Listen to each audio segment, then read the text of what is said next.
That's great. All right, everybody. Thank you so much for joining us today, and good morning. Um, I'm extremely excited to introduce you guys to our special guest today. But first, I just really want us to understand why we are here today. Um, there was a little statement that named 2021 one of the deadliest years on record for transgender and non-binary people. And aside from that, Forbes magazine reported last year that over half of the transgender and non-binary people have seriously considered suicide. So these are signs that the world that we live in is just still very unfair, still very discriminatory, and it's very harsh. So with this said, today, our guest will be able to go into depth with us to really understand the struggles that transgenders face, and we'll be able to make a little bit of a tribute to Transgender Day of Remembrance, which is tomorrow. If it is of interest of you, most likely your town or city should organize a little tribute. I know Moncton has a little one at Victoria Park tomorrow. If people are interested, and I'm sure it'd be the same for your regions as well. So definitely take a look at that if that's something you would like to participate in tomorrow. I'd like to just introduce Corey a little bit. Corey is a longtime advocate of the LGBTQ community. She's a public speaker and a post-secondary educator, and in addition to her many awards, she prides herself on her ability to combine education and personal experience as a transgender um, person to enlighten and educate and engage her audiences. In her presentation, she will be explaining to us the meaning behind Transgender Day of Remembrance and as well as the social history that created the need for it. She will also be talking to us about how our own unconscious bias and privileges can stand in the way of on inclusivity within our communities and businesses, with personal anecdotes to complement the facts that we need to know. Leaving our presentation, she hopes that everyone will not only feel more educated, but on the unique challenges faced by the transgender community and their impacts, but will also feel empowered to take positive actions in their everyday practices. So with that, the floor is yours, Corey. Thank you very much for joining us, and hit it off. Thank you so much for the lovely introduction, Alex. It's a pleasure to see everybody on this morning. I know it's early and it's the end of the week, and I'm sure we're all super excited about the weekend. But I really appreciate everybody taking the time. I think that's the first step. When we have a social issue out there, when we recognize that there is inequity or there is a problem that is impacting a group, the first thing we need to do is make the time to talk about it. We need to make the time for change, because nothing changes without a conversation. So I'd like to start off just by saying thank you and again for the beautiful welcome, but also for the time you're taking, because we aren't going to get anywhere without your time. So as Alex mentioned, we have Transgender Day of Remembrance that's coming up right around the corner. So today it's November 19th, and it's the last business day of the week. So here we are. But actual Transgender Day of Remembrance is on November 20th. So we see that happening tomorrow. And as Alex mentioned, there are a number of vigils and memorials, different public events that may be happening in your community. Pre-COVID, there were probably more in-person ones, but nowadays we also see a number of things happening online. So stay tuned to your social media, because there will likely be posts, videos, things on Instagram and Facebook that are highlighting this as well. And so we can connect from home if we're not able to get out and connect in person as well. So today we're going to be talking a little bit about Transgender Day of Remembrance, where it comes from and why it's something we're talking about today. We also want to learn a little bit about what this is going to mean for us as professionals out there in the business world. And so a couple of things that we need to understand are unearned privileges and unconscious biases. Unearned privileges and unconscious biases are something that we all have, we all hold, and we need to stop being so worried about it. We need to accept the fact that it's a part of who we are, so that we can acknowledge them and we can work with them. And that's something we'll be talking about in more detail a little bit later this morning. And finally, we're going to end our conversation with a little bit of a touch on allyship in our industry. In any professional or customer service industry, it's important to recognize how we carry ourselves and how that impacts our customers as well as our colleagues that we work with every day. And so we're going to look at what it means to be an ally in the professional world or in the industry that we're a part of. I'd like to, as I mentioned, begin by starting off our morning with an introduction of Transgender Day of Remembrance.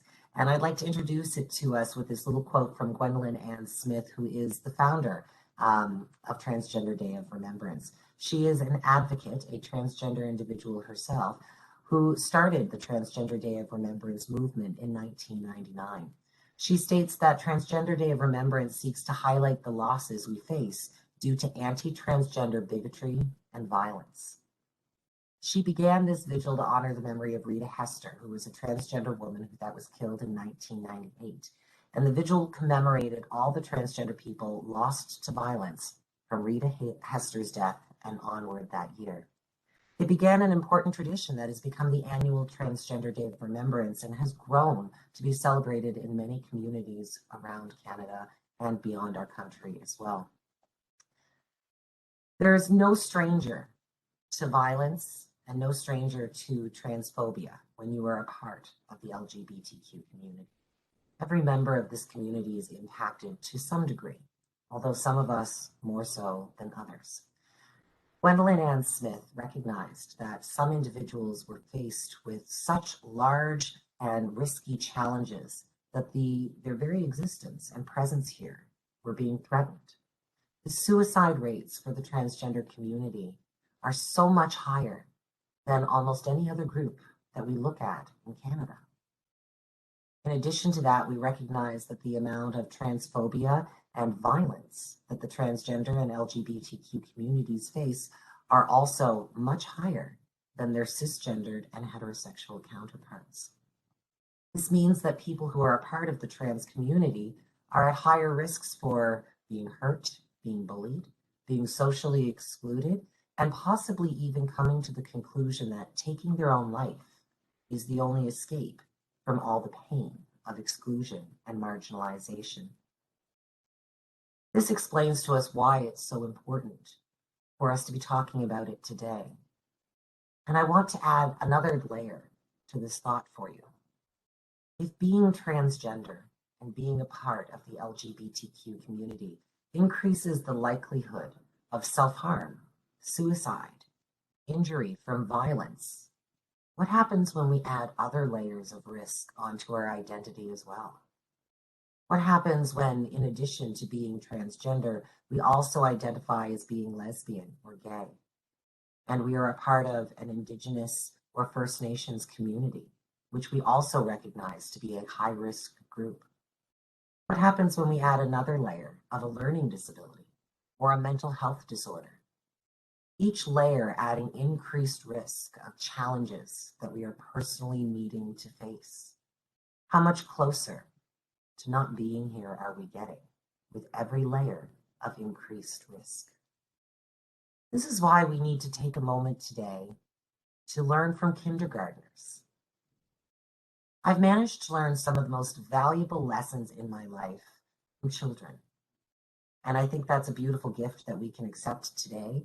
And I want to encourage everybody when we're done our talk to run off to YouTube and search up a video called What Kindergarten Children Can Teach Us About Gender.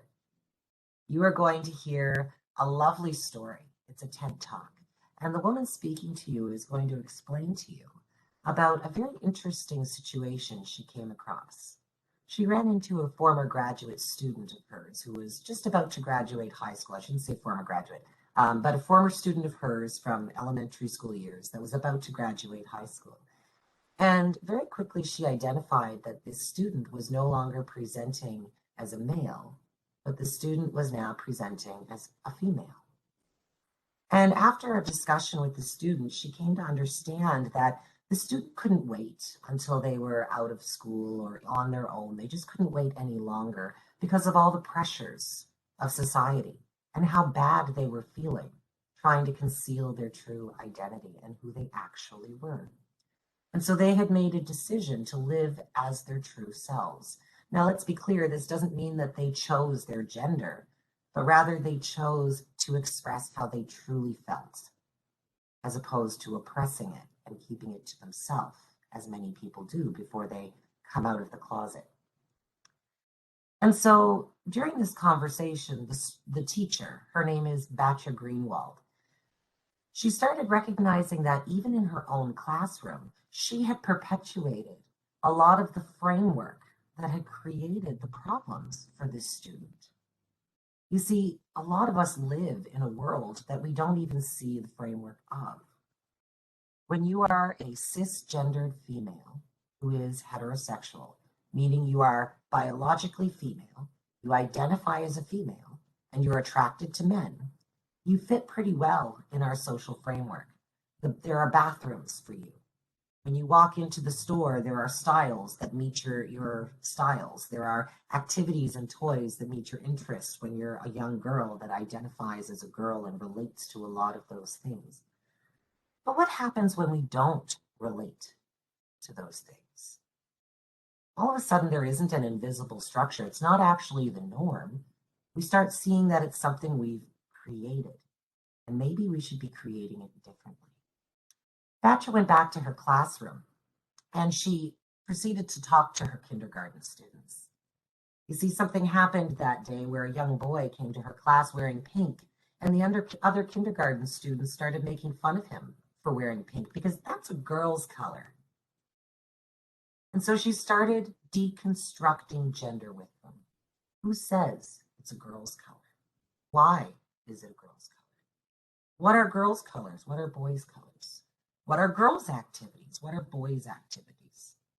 And they made their little list of rules as a kindergarten class. And then, interestingly enough, they started recognizing on their own that these quote unquote rules are stupid. Because there was a boy that liked ballet and a girl in their class that played soccer. And all of a sudden they started realizing that these things that were boys' activities or girls' activities didn't have to just be boys' activities. They didn't have to just be girls' activities. They were really silly rules that were boxing people in. This helps us start to understand some of what we call unearned privileges that we might have. Unearned privileges are benefits that we have just by being who we are. I've been open to you about the fact that I myself am a transgender person. To a certain degree, this marginalizes me and it puts me at risk.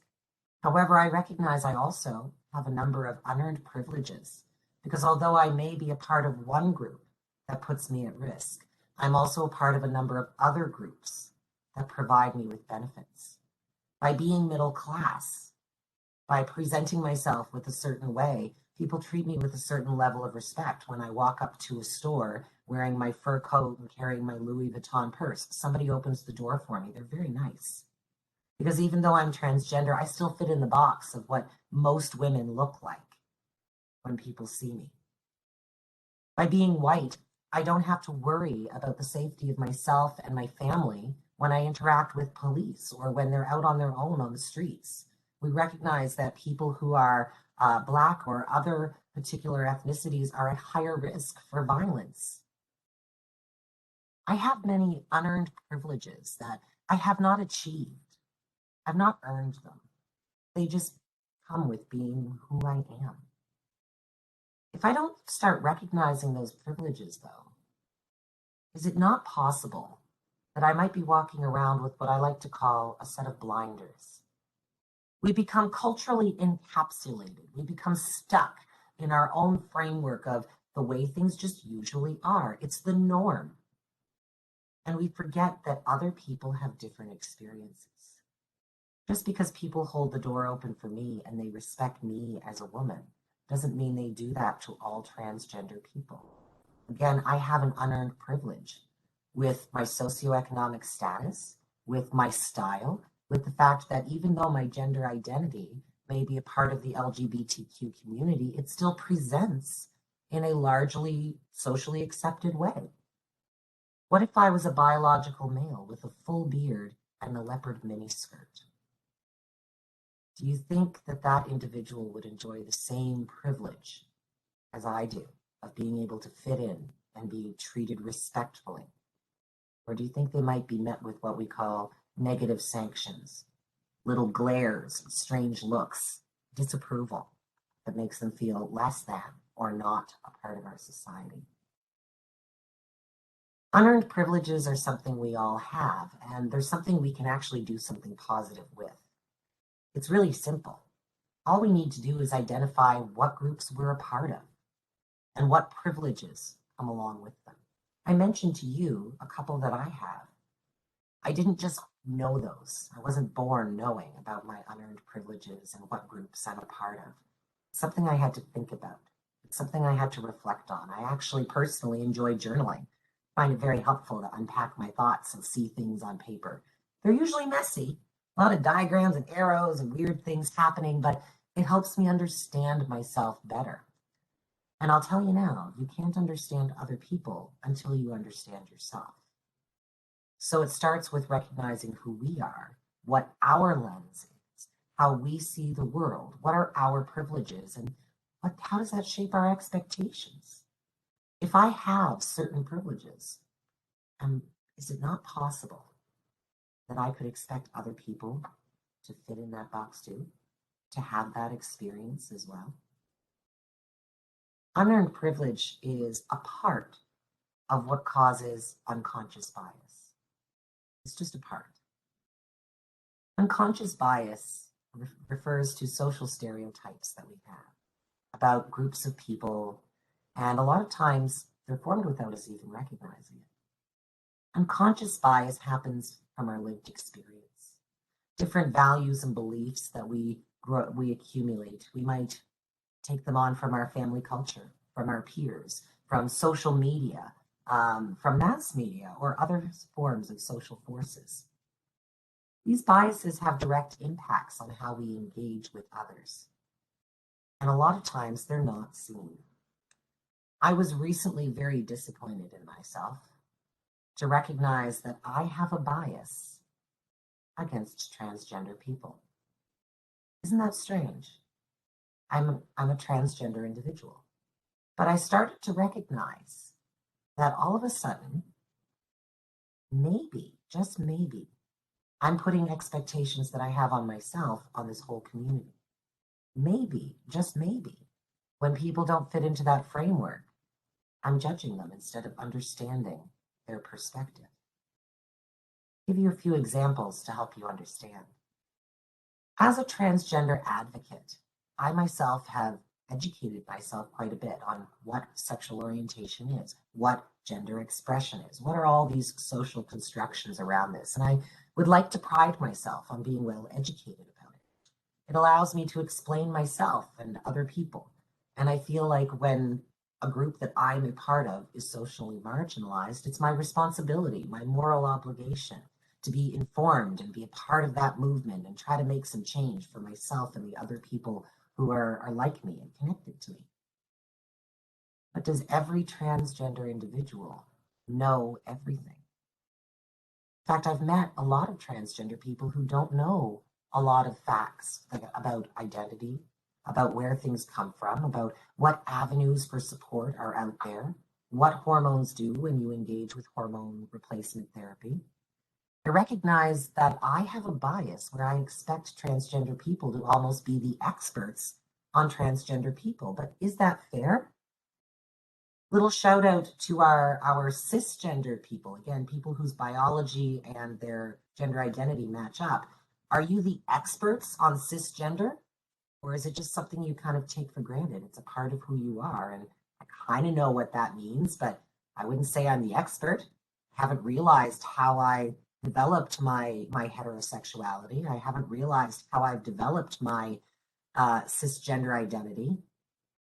I'm not the expert, so why do I expect the transgender community to be experts as well? The problem with this unconscious bias is it can affect the way we respond to people. Now, I may have this expectation of people. I may be disappointed or frustrated when that expectation isn't met. But is it fair to project that onto somebody? Is it fair to judge them? There's a lot of reasons why a transgender person may not be educated about this field. Maybe they haven't had access to resources. Maybe they come from a family that hasn't supported them or allowed them to educate themselves. And by judging them, I'm not allowing myself to consider it, putting blame on them. Now, it sounds like a pretty active thing, but the truth of the matter is, this is all happening in our subconscious brain. A lot of it just happens in the background. We create these ideas, they're reinforced by different things around us, and we end up seeing changes in our behaviors because of it. There's a very interesting video that I watched, another TED Talk. You might have noticed I'm kind of addicted to them. I love TED Talks. And there was a woman talking about her bias against women leaders. She herself is a manager of a company, and she recognized by just lucky happenstance that she had a bias against other women leaders. What made her realize it is when in the same day, a man and a woman both approached her about a pay raise. She gave them different responses. She recognized that later in the day and did some research on unconscious bias to try to figure out, why did I respond differently? She came across a little exercise you can do where you can flip it to test it, to see if you have a bias here. And what she did is she saw on this website a picture of a man and a picture of a woman with descriptors beside each one that are generally related to men and women. So beside the man, we saw things like provider, strong, unemotional, things like this. Beside the female, we saw things like fragile, emotional, compassionate. And then when you scroll down to the next image, you saw the same list of descriptors, but the images had been flipped. If there's any words that stick out to you as being strange, it helps you recognize that you might have a bit of a gender bias there. Because are all women really fragile? And is it not possible that men could be fragile as well? What makes that descriptor one gender over the other? In this moment, she recognized that provider stuck out to her. She hadn't considered that the female might be the primary provider for a family. She thinks of men as being the providers for families. This is where she started recognizing, I have a bias. We all have them. So don't beat yourself up about it when you find out that you do. Guilt isn't going to help. What will help, though, is recognizing it in an objective fashion so you can try to change how you respond to things. That's what it's all about. Unconscious bias. If we were to replace each one of these words, unaware bigotry, that's a couple synonyms, isn't it? Whew. I don't want to be an unaware bigot. That sounds awful. And so the solution to that is awareness. What social stereotypes do I have? When I see Apu on The Simpsons, why don't I question what's being put here? Is that alluding to the fact that maybe there's part of me that has a bias or an assumption that this could actually be descriptive of this group? How is that mass media reinforcing the way people see that culture or that group of people? With a little bit of awareness, we may not be able to eliminate unconscious bias, but we can definitely reduce the impacts to our actions. All we have to do is stop and pick apart, what biases do you have? And how can you identify them? How can you challenge them? Stop and think to yourself about the opposites. Why can't a woman be a provider? Think of all of the reasons, all of the circumstances that make that woman a very viable provider. Let's challenge that belief that men are the providers. When I believe that transgender people should be the specialists, if you will, of our field, I need to challenge that. What other barriers and things could be getting in the way of them being there? Is that a fair expectation to have of people? Self-awareness, reflection, taking a little time to journal. And so what are we going to do to kind of relate this all back to us? We just need to be aware. What are our unconscious biases? What are our unearned privileges and even achieved privileges? As a professor, I have certain privileges that come along with that achievement. People respect or treat me a certain way because of a title. But as I mentioned, I also have a lot of other privileges that are unearned. I need to know about them all. I need to know about how that affects my expectations on other people. How do I perceive other people? Now, I want to tell you a little bit about how your unconscious biases and how your privileges might affect people. I had a banking story recently that I would like to share with you. I feel this might be very relatable. And I would like to let you know that this is not an RBC story. So this is not a nightmare from your company. Don't worry. It's a different bank, and we'll leave them anonymous out of respect. But I had accounts with a bank, and I needed to know some information about my banking. And this was a couple of years ago, before mobile banking was as nuanced and common as it is today. So I was needing to call in and talk to somebody, ask a couple of questions, and I wanted to book an appointment to go in and ask some questions to a financial officer or a financial specialist. So I called in, and the operator picked up the phone. And the operator asked me for my telephone banking PIN, and I provided it. And then they asked me for the answer to one of my security questions, and I answered it. And then they proceeded to say, "Did you say this is Corey?" I said, "Yes, my name is Corey." I said, "Well, can you please answer?" And they continued to go through my security questions. After answering every single one of my security questions, after providing my telephone banking PIN, after providing all of the information I was supposed to provide about my birthday and blah, blah, blah, blah, blah, email, I was told by the agent that they didn't believe I was who I said I was. And for security purposes, they were not going to proceed any further, and I was hung up on. I wish I could tell you that this happened only once, but it happened multiple times to the point that I changed banks. I spoke to people. I asked about putting notes on my file. I asked about putting things out there so that call center workers or people in the branch could see that although my documentation says male, I am a female. I sound like a woman. I look like a woman.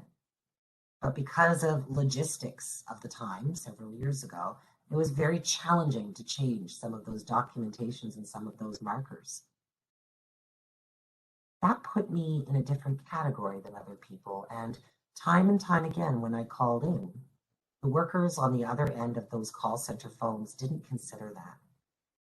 They didn't think about the fact that not every man sounds gruff, deep-voiced.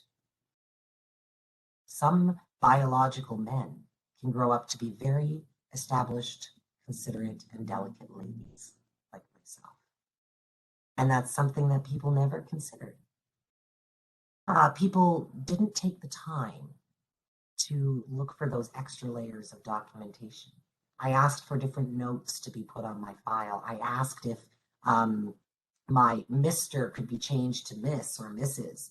And there were so many things that could not be done. And when other things were done, like notes on my file, it seemed like the agents at the call center never read them. They did. Why was I still being hung up on? It got to a point where I was willing to put notes on my file that said, "Could you please just put a note on the file saying that I sound like a woman?"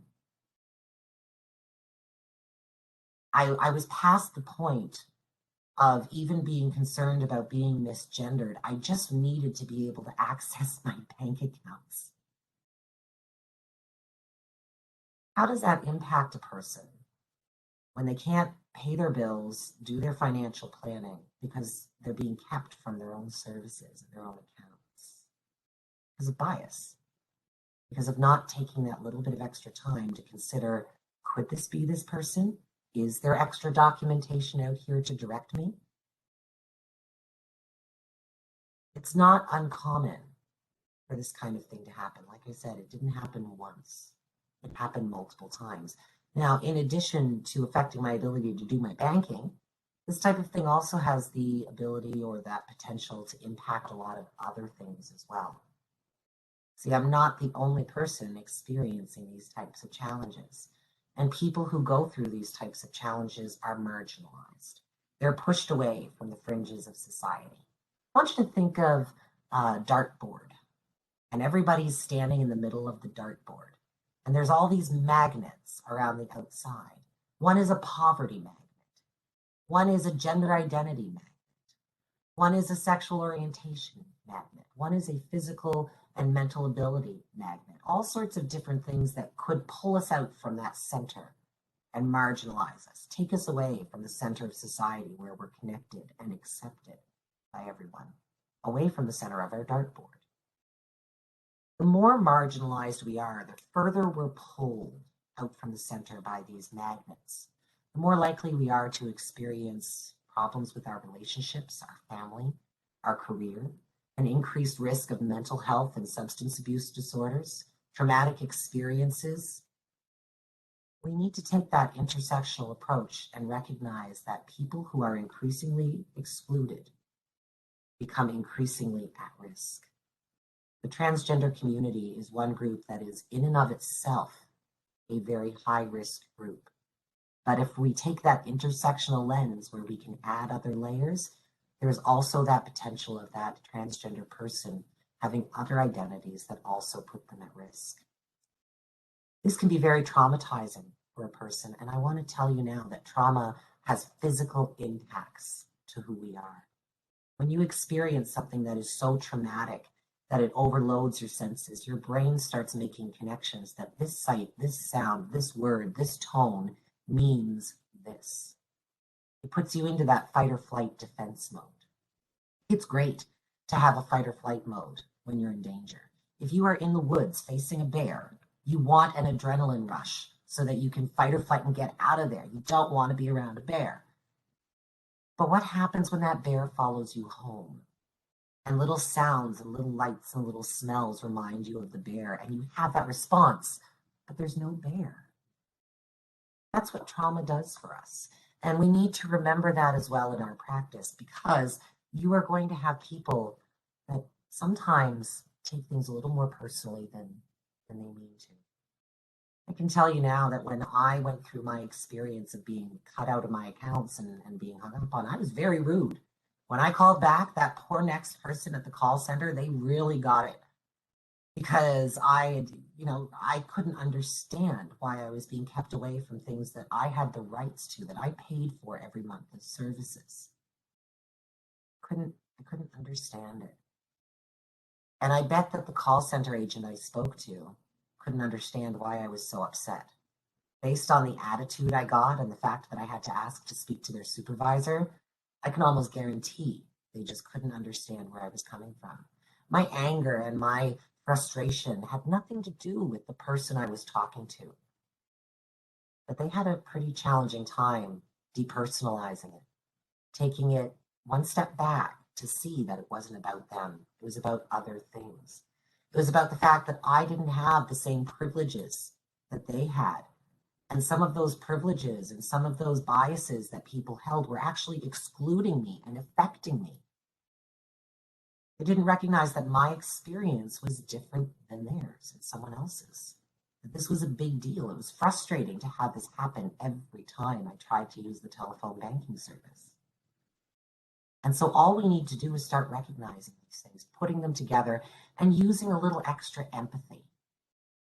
When people have been through traumatic experiences, you would be amazed at what a little bit of extra soft words, a little extra compassion, a little extra kindness will do.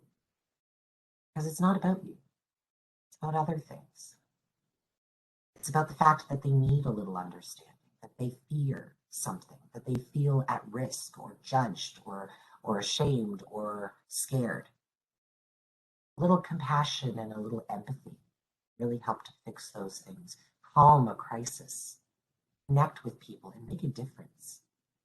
I want to challenge you to be trauma informed, be aware of what trauma does, and be that extra soft, extra mindful, extra aware person in your day-to-day practices. Trauma informed means that we assume trauma's out there. And so we treat people in an extra careful way to make sure that we're being mindful of who they are and how our actions impact them. We can do a lot of this with the fourth bullet, one of my biggest challenges to leave you with. Try to make the strange familiar. If you don't know something, get to know it better. If you have something that's very familiar to you, get to know it differently. Things that are just the norm for you might be very different for other people.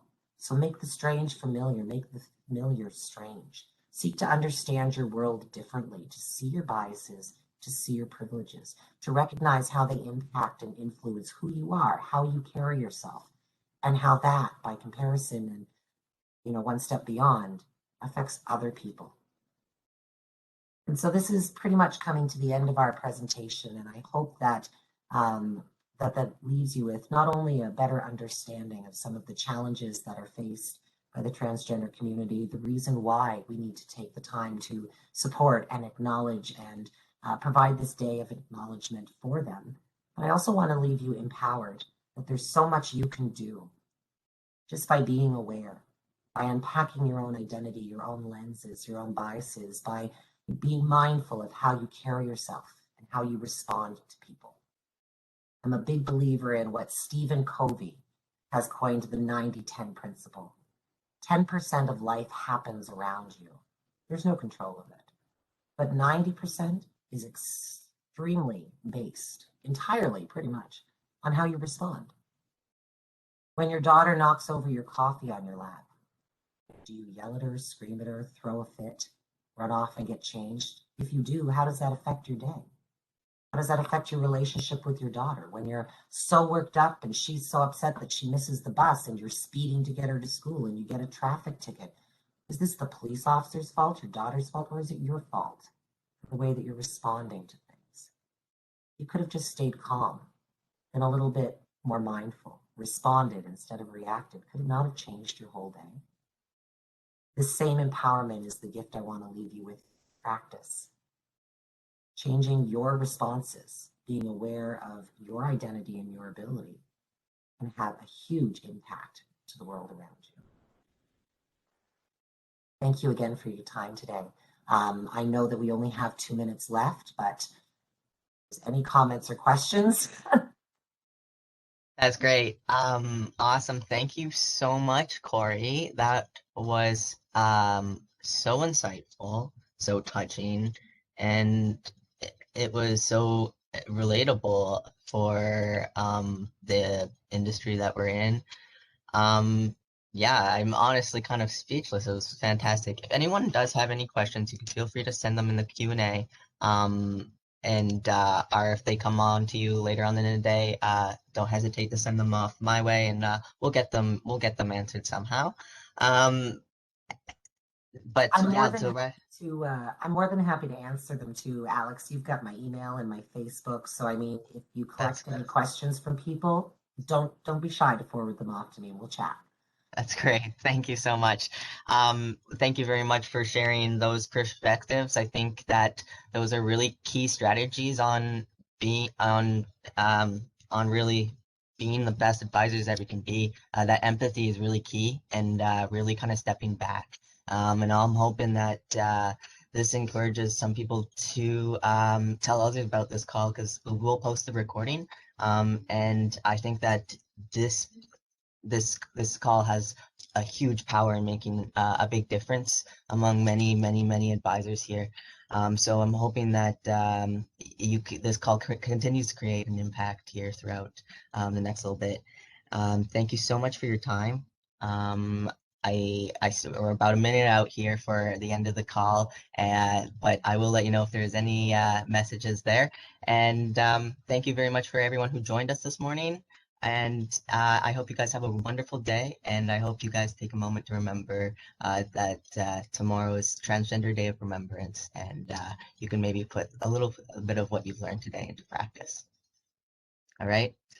Have a wonderful day. Thanks very much for joining us today, and thank you again, Corey. You are such a wonderful speaker, and your knowledge is so valuable. Thank you so much for this. Thank you again, everyone, for your time and your attention, and it's been a wonderful day. Thank you. Goodbye.